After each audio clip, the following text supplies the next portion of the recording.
Welcome to Connected Through Christ, a podcast where faith meets real life. Your host, Jeremy Johnson. Hello, everyone. Welcome to Connecting Through Christ. So we've done a short series of videos on the book of Revelation.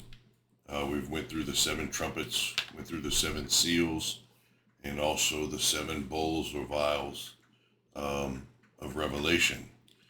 Today's lesson, we're going to go through basically just a short timeline of the book of Revelation. All right. So the beginning, we're going to start this off at the rapture, pre-trib rapture. During the pre-tribulation rapture, all those who were alive at the time will be raptured up to heaven, right? Those who were dead in Christ will be raptured up with those to meet him in the clouds. Once we get to heaven, there'll be 2 things to take place. The first thing will be the judgment seat of Christ. And this is a judgment for the people that are saved. If you make it to this judgment, there's not a question of your salvation, if you were truly living for God or not. At this point, you'll just be judged on other things based how you were living for God. All right, so this judgment seat of Christ happens, and then what's called the marriage supper of the Lamb after that. So this is going to go on for approximately 7 years in heaven. We go to the judgment seat of Christ, and then from there, there's basically a celebration, right? An after party.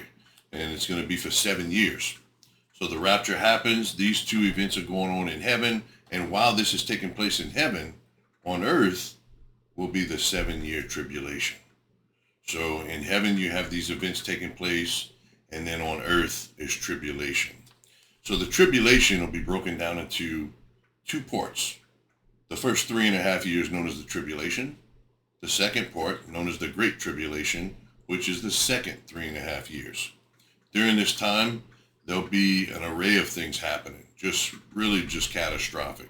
21 events happening from, waters becoming bitter, a meteor colliding with the earth, war, just so much catastrophe, right? The mark of the beast, there'll be the ruler that you probably have heard of at one time or another, the Antichrist. You'll also have 2 witnesses come out during this time. So there's a lot of things that are taking place during this 7 years. At the end of the 7 years, though, Christ is going to come back down in what's known as the second coming. So the rapture and the second coming are 2 separate events.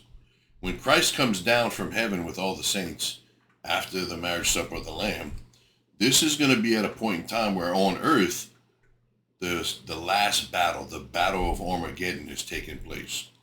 All right, so this is like the battle in the Valley of Megiddo. All right, this is happening towards the end of Revelation.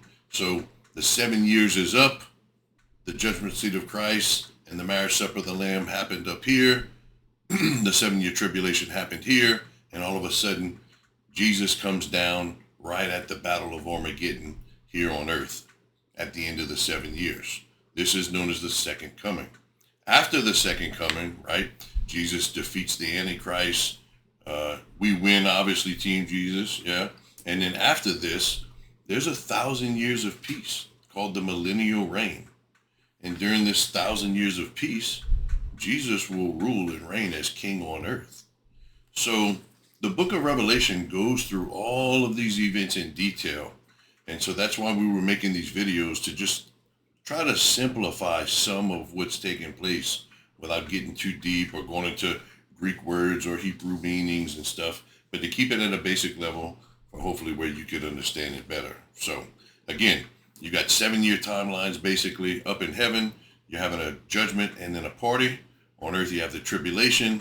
This ends with the second coming, Jesus and the saints coming down, and then the battle of Armageddon, which Jesus wins, and then we enter the millennial reign, which is known as 1,000 years of peace. Hope that helps to simplify some of this for you. Check out the rest of our vids if you missed them. Stay tuned for more. Thanks for listening to Connecting Through Christ. Be sure to like, subscribe, and hit the notification bell so you never miss an episode. Share your thoughts in the comments. We'd love to hear from you. Stay blessed and keep growing in Christ. See you next time.